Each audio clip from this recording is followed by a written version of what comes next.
مسئلہ نمبر 21، کیا روزے میں بلڈ ٹیسٹ کروا سکتے ہیں؟ بالکل کروا سکتے ہیں۔ اس کی وجہ یہ کہ آپ جسم میں تو کوئی چیز پرماننٹلی داخل نہیں کر رہے بلکہ جسم سے نکال رہے ہیں۔ وہ سرنج کے ذریعے، وہ کوئی کھانے کی چیز نہیں ہوتی، سرنج داخل کر کے اس سے خون نکالا جاتا ہے، لہٰذا یہ بالکل درست ہے۔ اور اس کی اصل وہ حدیث ہے بخاری اور مسلم میں کہ نبی علیہ السلام نے احرام کی حالت میں بھی اور روزے کی حالت میں بھی حجامہ کروایا، کپنگ کروائی ہے، اور کپنگ میں خون نکالا جاتا ہے۔ بخاری اور مسلم میں ایک اور حدیث ہے کہ عبداللہ ابن عمر جو ہیں وہ شروع میں تو کپنگ کروایا کرتے تھے روزے کی حالت میں، لیکن بعد میں پھر وہ رات کے وقت کپنگ کرواتے تھے اور چھوڑ دیا تھا۔ اور اس کی ریزن پھر بخاری اور مسلم میں ہی انس ابن مالک سے جب پوچھا گیا کہ کیا روزے کی حالت میں حجامہ کروانا گناہ ہے، انہوں نے کہا نہیں، صرف کمزوری کی وجہ سے منع کیا جاتا ہے کہ کوئی شخص اتنا کمزور نہ ہو جائے کہ اسے روزہ کھولنا پڑے، تو اس لیے، ادروائز اگر کوئی روزہ اس کے کھلنے کا مسئلہ نہیں ہے تو وہ کروا سکتا ہے۔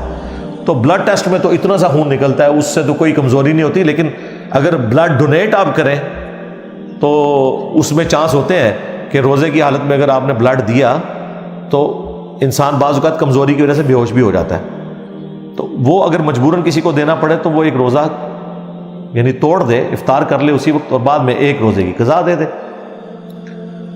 مسئلہ نمبر 22، کیا روزے کے دوران پیسٹ کیا جا سکتا ہے؟ ٹوتھ پیسٹ، وہ بخاری میں موجود ہے، تعلیقاً امام بخاری لے کر آئے۔ اچھا، امام بخاری نے صحیح بخاری میں 1930 سے لے کر 1938 تک یہ مسلسل 9 احادیث رمضان کے مسائل کے اوپر لی ہیں، اور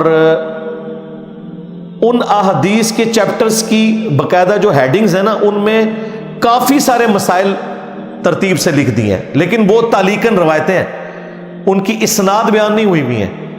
ان کی اسناد جو ہے وہ المصنف ابن ابی شیبہ کے اندر موجود ہے۔ ان میں سے ایک یہ بھی ہے کہ ایک صحابی کہتے ہیں کہ میں نے نبی علیہ السلام کو روزے کی حالت میں اتنی دفعہ مسواک کرتے ہوئے دیکھا ہے کہ میں اسے شمار بھی نہیں کر سکتا۔ یعنی روزے کی حالت میں بھی کوئی شخص مسواک کر سکتا ہے، اور ظاہر ہے مسواک کا بھی اپنا ذائقہ ہوتا ہے، یہ نہیں ہے کہ مسواک کا ذائقہ نہیں ہوتا، تو ٹوتھ برش بھی آپ کر سکتے ہیں، اس سے روزہ نہیں ٹوٹے گا۔ وہ جو ذائقہ منہ میں آئے وہ آپ نے تھوک دینا ہے، وہ حلق سے نیچے نہ لے کے جائیں تو روزہ کوئی نہیں ٹوٹے گا۔ اور بہتر یہ ہے کہ آپ ختم سحری سے پہلے کر لیں، ٹوتھ برش کسی نے کرنا ہے اس میں تو کوئی حرج نہیں ہے، بعد میں بھی کریں تب بھی روزہ نہیں ٹوٹے گا۔ مسئلہ نمبر 23، وہ ہے روزے کے دوران ٹیکا یا ڈرپ لگوانا۔ اب اس میں علماء کی 2 آراء ہیں۔ ایک طرف وہ علماء ہیں جو یہ کہتے ہیں کہ جی اگر آپ نے ٹیکا گوشت میں لگوایا تو کوئی مسئلہ نہیں ہے، البتہ اگر آپ نے وین کے اندر لگوایا تو ٹوٹ جائے گا، اور ڈرپ تو ظاہر ہے لگتی وین کے اندر ہے۔ ہمارا اس میں موقف یہ ہے کہ دونوں صورتوں میں آپ کو روزے کی حالت میں یہ کام نہیں کرنا چاہیے، افطار کے بعد کریں، کیونکہ صحیح بخاری میں یہ تعلیقاً ہے جو میں نے بتایا، وہ اکٹھے مسائل امام بخاری نے لکھے ہیں۔ ان میں عبداللہ ابن عباس کا ایک قول ہے کہ جسم میں کوئی چیز داخل کرنے سے روزہ ٹوٹتا ہے، جسم سے کوئی چیز نکلے اس سے روزہ نہیں ٹوٹتا۔ تو اس میں دیکھیں کتنے مسائل ثابت ہو گئے کہ خون نکلنے سے روزہ نہیں ٹوٹے گا، آنسوؤں سے نہیں ٹوٹے گا، اسی طریقے سے جسم میں کوئی چیز داخل کی، خواہ وہ کھا کے داخل کی یا اس طریقے سے جسم میں، اب دیکھیں جون جولائی کے روزوں میں اگر کوئی شخص ڈرپ لگوا لے تو اسے پیاس ہی نہیں لگے گی، ظاہر ہے وہ پانی کی کمی تو خود بخود پوری ہو جائے گی۔ لہٰذا جو وین والا مسئلہ ہے وہ تو کلیئر ہے کہ اس میں تو روزہ ٹوٹ گیا۔ اب رہ گیا گوشت میں ٹیکا لگوانا، تو اس میں بھی احتیاط والا پہلو یہی ہے کہ آپ کو ٹیکا اس دوران لگوانے کی ضرورت نہیں، اور اگر مرض اتنا بڑھ گیا آپ کو ٹیکا لگوانا پڑ گیا تو ٹھیک ہے، وہ تو مریض تو ویسے ہی روزہ چھوڑ سکتا ہے، بعد میں روزہ رکھ لے۔ بہتر یہ ہے کہ آپ اس روزے کو پھر افطار ہی کر لیں اور اس کی جگہ ایک روزے کی قضا بعد میں دے لیں۔ مسئلہ نمبر 24، کیا روزے کے دوران حجامہ یعنی کپنگ کروائی جا سکتی ہے؟ تو وہ میں پہلے ڈسکس کر چکا بلڈ ٹیسٹ والے کیس میں کہ بخاری مسلم میں کہ نبی اسلام نے کپنگ کروائی ہے. لیکن عبداللہ ابن عمر بعد میں دن کے وقت نہیں کرواتے تھے، رات کو کرواتے تھے. وہ بھی بخاری مسلم میں آیا، اور صحیح بخاری میں یہاں تک آیا جب انس ابن مالک سے پوچھا گیا تو انہوں نے کہا کمزوری کی وجہ سے ایسا ہے کہ آپ دن کے وقت کپنگ نہ کروائیں، کہیں بلڈ نکلنے سے کمزوری نہ ہو جائے، روزہ افطار کرنا پڑ جائے، ادروائز گناہ کوئی نہیں ہے اس میں. 25 نمبر مسئلہ، روزے کے دوران انہیلر کا استعمال کرنا. جو عموماً جن لوگوں کو سانس کی تکلیف ہوتی ہے نا تو وہ انہیلر یوز کرتے ہیں. اب ظاہر ہے اگر اس کی عام اجازت دی جائے تو پھر تو یہ سگریٹ پینے والے بھی سوٹے لگائیں گے اپنے. تو انہیلر میں ظاہر دوائی بھی اندر جا رہی ہے، حلق سے نیچے ہی اتر رہی ہے، صرف آکسیجن والا معاملہ نہیں ہوتا. تو اس میں اگر کوئی پرماننٹلی کوئی مریض ہے جسے روزانہ یوز کرنا پڑتا ہے اس کے لیے تو کوئی اجتہاداً کوئی گنجائش نکالی جا سکتی ہے. باقی کبھی کبھار اگر کسی کو ایسا مسئلہ ہوتا ہے تو ٹھیک ہے، وہ پھر ایک روزے کی قضا دے لے. اور اگر پھر بھی وہ روزہ کنٹینیو کرنا چاہتا ہے، وہ یہ سمجھتا ہے کہ انہیلر سے روزہ نہیں ٹوٹتا، تو ایٹ لیسٹ جس روزے میں وہ انہیلر کو یوز کرے ایک روزے کے ایکویلنٹ فدیہ، ایک وقت کے مسکین کا کھانا ضرور دے لے، تاکہ قیامت والے دن اگر اس میں کوئی پکڑ ہو تو آپ کے پاس چھوٹنے کی راہ موجود ہو. ادروائز جو آپ انہیل کر رہے ہیں ظاہر ہے وہ تو حلق سے پھر نیچے دوائی بھی آپ لے کے جا رہے ہیں، تو کوشش کریں کہ یہاں تک نوبت نہ آئے. اور باقی اگر کسی کے ساتھ مرض والا ایشو ہے تو وہ تو ویسے روزہ چھوڑ بھی سکتا ہے. اگر پرماننٹلی کوئی مریض ہے تو وہ تو فدیہ ہی دے، روزہ چھوڑ بھی سکتا ہے، جس طرح کہ شوگر کے مریض ہیں. مسئلہ نمبر 26، کیا آنے سے کیا روزہ ٹوٹ جاتا ہے؟ وامٹنگ سے، جسے ہم الٹی کہتے ہیں. تو کیا آنے سے روزہ نہیں ٹوٹتا. صحیح بخاری میں موجود ہے کہ جب حضرت ابو ہریرہ رضی اللہ تعالیٰ عنہ سے پوچھا گیا کہ کیا آنے سے روزہ ٹوٹ جائے گا، تو انہوں نے کہا کیا آنے سے روزہ کیسے ٹوٹے گا؟ روزہ تو چیز جسم میں داخل کرنے سے ٹوٹتا ہے، جو چیز جسم سے نکل رہی ہے وہ کیسے روزہ توڑ دے گی؟ بڑی لاجیکل بات ہے. اور ساتھ عبداللہ ابن عباس کا قول بھی موجود ہے بخاری میں تعلیقاً، ان کی پوری اسناد مصنف ابن ابی شیبہ میں، کہ جسم میں کوئی چیز داخل کرنے سے روزہ ٹوٹے گا، نکلنے سے نہیں ٹوٹے گا. البتہ اس پہ اجماع ہے کہ اگر کوئی شخص جان بوجھ کے کیا کرتا ہے تو اس کا روزہ ٹوٹ جائے گا. اس کو سپورٹیو ابو داؤد میں، ترمذی میں روایتیں بھی ہیں، ان کی صحت میں کلام ہے، لیکن اس پہ اتفاق ہے کہ جان بوجھ کے کیا کرنے سے روزہ ٹوٹ جائے گا. خود بخود بیماری کی وجہ سے کیا آ گئی تو روزہ نہیں ٹوٹے گا. لیکن کسی شخص کو فجر کے بعد کیا آ گئی ہے اور جو کچھ کھایا تھا باہر نکل گیا ہے اور ابھی 14-15 گھنٹے کا روزہ باقی ہے تو نبھا تو نہیں سکتا. تو اس کے لیے ابو داؤد میں حدیث موجود ہے کہ نبی الاسلام کے ساتھ ایک دفعہ یہ کیا والا معاملہ ہوا تو آپ نے اپنے روزے کو افطار کر لیا. تو اگر آپ کو یہ خدشہ ہو کہ میں خالی پیٹ روزے کو نہیں نبھا سکتا تو چاہے خود بخود بھی کیا آئی ہے، آپ کے پاس آپشن ہے، چاہے تو اس روزے کو کنٹینیو کریں، خواہ اس روزے کو ختم کر دیں اور بعد میں ایک روزے کی قضا دے دیں. یہ آپ کے پاس آپشن موجود ہے. روزہ ٹوٹے گا نہیں جب تک کہ خود کہنا جان بوجھ کے کرے کوئی شخص. آٹومیٹیکلی آ جائے تو روزہ نہیں ٹوٹے گا. اسی میں آپ سمجھ لیں کہ جو بعض اوقات سحری کے بعد کھٹے ڈکار آ جاتے ہیں اور بعض اوقات تھوڑا سا کھانا منہ میں آ کے آٹومیٹیکلی اندر چلا جاتا ہے اور لوگ بڑا وہم کرنا شروع کر دیتے ہیں، ان کا بھی روزہ اس طریقے سے نہیں ٹوٹے گا. اس پہ تو انسان کا کوئی اختیار نہیں ہے. مسئلہ نمبر 27، کیا روزے کی حالت میں آپ سر پہ پانی ڈال سکتے ہیں گرمیوں میں؟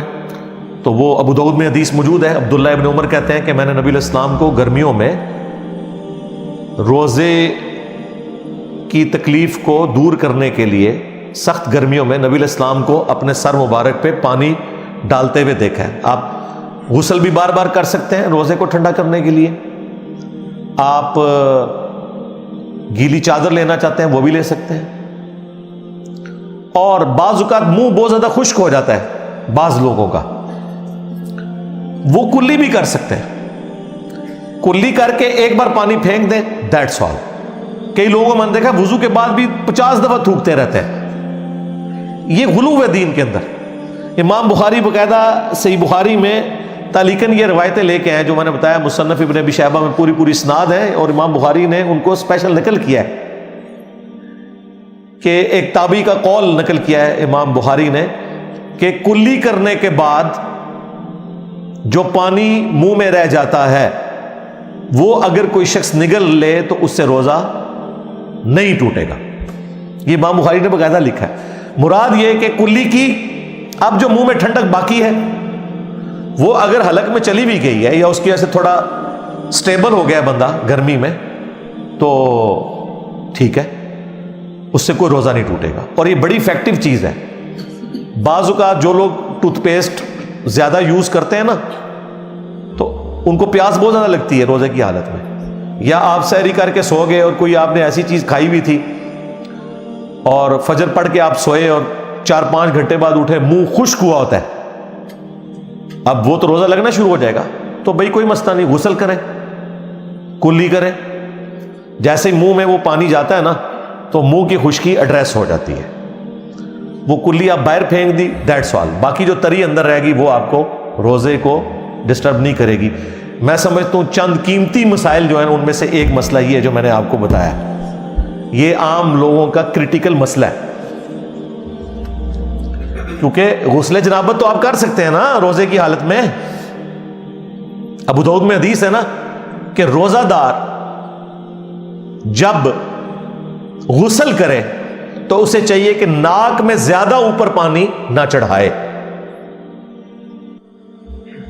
ظاہر ہے کہ وہ پھر اگر حلق کے ذریعے اندر پہنچ گیا تو روزہ ٹوٹ جائے گا.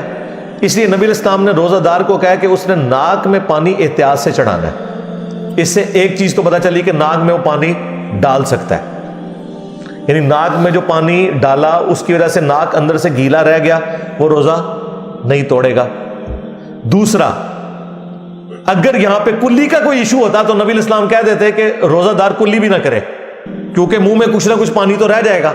ناک کا آپ نے فرما دیا، اب کلی بھی تو کرنی ہوتی ہے نا سٹارٹ میں، تو سنت طریقہ ہے. اس حدیث میں یہ امپلائیڈ ہے کہ کلی کرنے سے روزہ نہیں ٹوٹتا. اور وضو میں تو آپ کرتے ہی ہیں، وضو کے علاوہ بھی آپ کلی کر سکتے ہیں. اور یہ میں آپ کو بتاؤں، یہ میں اس لیے اس مسئلے کو کرٹیکل سمجھتا ہوں. میرے ساتھ کئی دفعہ ایسے ہو جاتا ہے کہ میرا منہ بہت زیادہ خشک ہو جاتا ہے سحری کرنے کے بعد، اگر یعنی نماز کے بعد سو جاؤں تو وہ تو 10-11 بجے جب بندہ اٹھتا ہے تو لگتا ہے کہ ابھی روزہ توڑنا پڑ جائے گا. اتنی سخت یعنی منہ میں ایسی فیلنگ آتی ہے اور پیاس لگنا شروع ہو جاتی ہے. تو میں فوراً جا کے 2-3 دفعہ کلی کرتا ہوں. ٹھنڈے پانی سے کلی کریں، تھوک پھینک دیں، 5-7 منٹ بعد آپ کو لگے گا آپ کو پیاس ختم ہو چکی ہے. اور یہ شریعت نے آپ کو آسانی دی ہوئی ہے، یہ روزہ توڑنے میں نہیں آتا. یہ کرٹیکل مسئلہ تھا، اس لیے میں نے اس کے اوپر ذرا تفصیلی گفتگو کی ہے. مسئلہ نمبر 28، کیا آنکھ میں سرما ڈالا جا سکتا ہے؟ تو امام بخاری یہ بھی تعلیقاً لے کر آئے ہیں کہ روزہ دار عبداللہ ابن مسعود کہتے ہیں کہ وہ سرما لگا سکتا ہے. اب رہا دوائی والا مسئلہ. اب سرما تو ایک سالڈ چیز ہے، وہ تو آنکھوں میں رہتی ہے. اب دوائی والا مسئلہ یہ ہے کہ دوائی جو آنکھ میں ٹپکائی جاتی ہے تھوڑی دیر بعد حلق میں اس کا ذائقہ آ جاتا ہے. اس لیے دوائی والے معاملے میں آپ احتیاط کریں. ہاں پانی ڈال سکتے ہیں، وہ کوئی مسئلہ نہیں ہے. البتہ اگر کوئی سرمے کے اوپر قیاس کرتے ہوئے دوائی بھی آنکھوں میں استعمال کرتا ہے، حنفی تو کہتے ہیں کہ روزہ ٹوٹ جائے گا، لیکن یہ اجتہادی مسئلہ ہے. میں تو بہرحال اوائڈ کرتا ہوں کہ آنکھوں میں دوائی نہ ڈالوں روزے کی حالت میں. لیکن اگر کوئی ڈالتا ہے اور وہ اس سے سہارا لینا چاہتا ہے تو یہ مسئلہ اجتہادی ہے، اور جیسے اس کے حلق میں کوئی ذائقہ آئے وہ تھوک دے. 1-2 بار تھوکنے سے مسئلہ ایڈریس ہو جائے گا انشاءاللہ. مسئلہ نمبر 29، ناک میں پانی ڈالنا. وہ ابو داؤد میں حدیث موجود ہے کہ نبی علیہ السلام نے فرمایا کہ روزہ دار جب غسل کر رہا ہو تو ناک میں زیادہ اوپر پانی نہ کھینچے. ڈال تو سکتا ہے، زیادہ اوپر نہیں کھینچے گا کیونکہ روزہ ٹوٹنے کا اندیشہ ہے. تو وہ احتیاط ہے، ادروائز ناک میں پانی ڈالنے سے روزہ نہیں ٹوٹتا. اسی طریقے سے مسئلہ نمبر 30، ہنڈیا کا ذائقہ چکھنا، نمک مرچ وغیرہ چکھنا. بعض اوقات جلاد قسم کے خامند ہوتے ہیں، وہ نمک کے اوپر ہی عورتوں کے ساتھ لڑائی شروع کر دیتے ہیں. تو اس کا حل پھر یہی ہے کہ عورتیں ویسے تو میتھمیٹیکلی کیلکولیٹ کر کے آپ کھانے کو پکائیں، نمک تھوڑا کم ہی ڈال لیں، کم کا تو علاج ہے، زیادہ کا نہیں ہوتا. تو پھر بھی اگر کوئی بہت زیادہ وام کسی نے نکالنا ہے تو وہ بخاری میں تعلیقاً آیا ہے، مصنف ابن ابی شیبہ میں بھی اور باقی کتابوں میں اسناد موجود ہے کہ روزہ دار ہنڈیا کا ذائقہ چکھ سکتا ہے، چکھ کے پھر وہ تھوک دے گا، اندر نہیں نکلے گا، زبان پہ رکھنے سے وہ نمک مرچ کو چیک کر سکتا ہے. مسئلہ نمبر 31، اگر خود بخود مکھی چلی جائے، حلق سے نیچے اتر گئی، تو یہ بھی امام بخاری لے کے آئے کہ خود بخود اگر مکھی کسی کے گلے سے نیچے اتر گئی تو اس کا روزہ نہیں ٹوٹے گا، یہ اس کے اختیار میں نہیں تھا. اسی میں امپلائڈ ہے کوئی شخص سوئمنگ پول میں نہا رہا تھا اور اچانک اسے غوطہ آ گیا اور پانی اندر چلا گیا، اب وہ بیچارہ وام میں پڑ گیا کہ کیا بنا، وہ بس اسی حکم میں داخل ہوگا، وہ جان بوجھ کے اس نے نہیں کیا، اس کا روزہ بھی نہیں ٹوٹے گا. مسئلہ نمبر 32، کلی کرنے کے بعد جو تھوک منہ میں رہ جاتا ہے وہ میں نے آلریڈی اس میں بیان کر دیا، اور اس کی اصل وہ حدیث جو میں نے بیان کر دی ابو داؤد میں کہ نبی الاسلام نے ناک میں پانی زیادہ اوپر کھینچنے سے تو منع کیا ہے لیکن کلی سے منع نہیں کیا، اور روزے میں آپ وضو بھی کرتے ہیں، لہذا کلی والا جو مسئلہ ہے اگر کوئی شخص کلی کرتا ہے اور منہ میں جو ٹھنڈک باقی رہ جاتی ہے وہ اس کے روزے کو نہیں توڑے گی، اور بار بار وام کرنے کی ضرورت نہیں، ایک بار تھوک لیا کافی ہے. اور صحیح بخاری میں بھی امام بخاری کتابی کا قول لے کر آئے ہیں کہ کلی کرنے کے بعد جو منہ میں پانی رہ جاتا ہے جو وائڈ ہو ہی نہیں سکتا، اس سے روزہ نہیں ٹوٹے گا.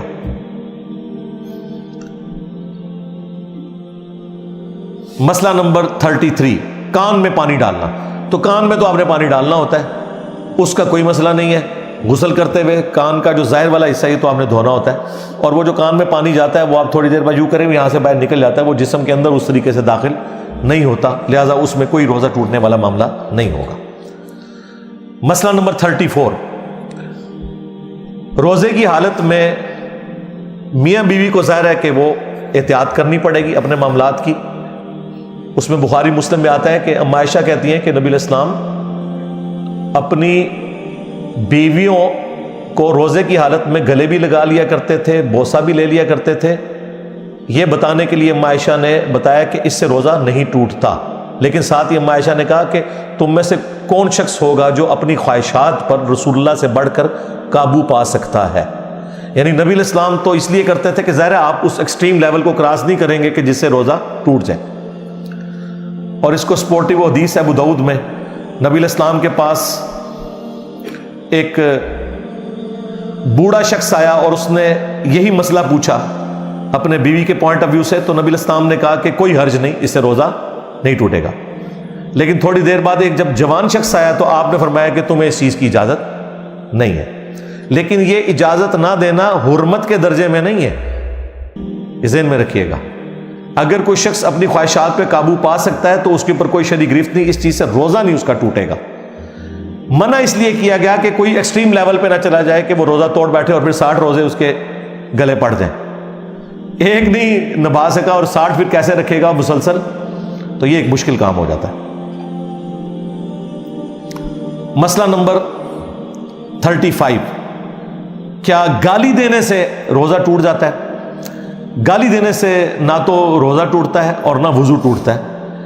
وضو اور روزہ توڑنے والی چیز نہیں ہے. بہرحال یہ ایک فوش کام تو ہے، وہ تو بخاری میں حدیث ہے کہ جسے روزہ فوش باتوں اور جھوٹ سے نہ روکے تو گناہ کے کاموں سے نہ روک سکے، تو ایسے شخص کی کوئی حاجت نہیں اللہ کو کہ وہ بھوکا پیاسا رہے. اگرچہ ایک ڈیٹم لیول کے اوپر فرضیت تو ادا ہو جائے گی لیکن اس کی روحانیت والا معاملہ جو ہے نا وہ ختم ہو جائے گا. مسئلہ نمبر 36، فلمیں دیکھنے سے، کرکٹ میچ دیکھنے سے، یہ بھی لوگ پوچھ رہے ہوتے ہیں. جب ہم چھوٹے چھوٹے تھے نا اس وقت لوگ کہتے تھے ٹی وی دیکھنے سے نا وضو ٹوٹ جاتا ہے. بھائی ٹی وی دیکھنے سے وضو نہیں ٹوٹتا. اب تو ٹی وی مساجد کے اندر لگا لیے ان لوگوں نے جنہوں نے ہمیں یہ بتایا ہوا تھا، باپا جانی. ہاں مساجد میں اتنے بڑے بڑے ٹی وی لگائے ہوئے. تو کوئی بے حیائی کا منظر بھی دیکھنے سے روزہ نہیں ٹوٹے گا، وضو نہیں ٹوٹے گا، لیکن یہ بنفس نفیس خود ایک برائی کا کام تو ہے، روحانیت کو تو ختم کر دے گا، اور اگر اس میں کوئی بےہودگی والا ایلیمنٹ نہیں ہے کسی میچ وغیرہ میں تو وہ دیکھیں، اس سے کوئی فرق نہیں پڑتا۔ مسئلہ نمبر 37، روزے کی حالت میں کوئی شخص اپنا روزہ گزارنے کے لیے پورا دن ہی سویا رہتا ہے۔ ٹھیک ہے، ضرور سوئے، کوئی مسئلہ نہیں ہے، صرف نمازوں کا اہتمام کریں۔ یہ نہیں ہو سکتا کہ آپ سوئے رہے ہو نمازیں بھی چھوڑ دی ہیں۔ نماز جو ہے اس کی فرضیت روزے سے بھی بڑھ کے ہے، یہ ذہن میں رکھیے گا۔ یہ کتنی حیران کن بات ہے کہ آپ نے روزہ رکھا ہوا ہے اور نماز نہیں پڑھ رہے۔ یہ تو اسی طریقے سے ہے کہ کوئی فجر کی نماز نہیں پڑھ رہا اور پورا دن تسبیح ہاتھ میں پھیرتا رہتا ہے، نفلی کام کے اوپر اپنی زندگی صرف کر رہا ہے۔ لہذا روزہ دار کو تو اہتمام کرنا چاہیے نماز کا، عموماً لوگ کرتے ہیں، یہ بہت کم لوگوں کے ساتھ ہوتا ہے، لیکن بعض لوگ ہیں جن کو عادت ہے کہ وہ سوئے رہتے ہیں روزہ ٹھنڈا کرنے کے لیے، نماز کے لیے اٹھے، نماز پڑھ کے پھر سو گئے۔ یہ ہو سکتا ہے نا، فجر سے لے کے آپ زور تک سوئیں، پھر زور کی نماز پڑھیں، عصر کی نماز پڑھیں، بعض اوقات لوگ جمع کر لیتے ہیں، پھر سو گئے، پھر غروب آفتاب کے وقت جا کے اٹھے، جائز ہے۔ بلکہ بعض لوگوں کے لیے تو ضروری ہے، بجائے یہ کہ وہ کسی بے حیائی کے کاموں میں پڑ جائیں اور وہ کوئی بےہودہ فلمیں لگا کے بیٹھ جائیں، تو اس سے بہتر ہے کہ ایسا بندہ سو ہی رہے پھر روزے کی حالت میں۔ ہاں، مہربانی کرو، سوتے ہی رہو۔ ہاں جی۔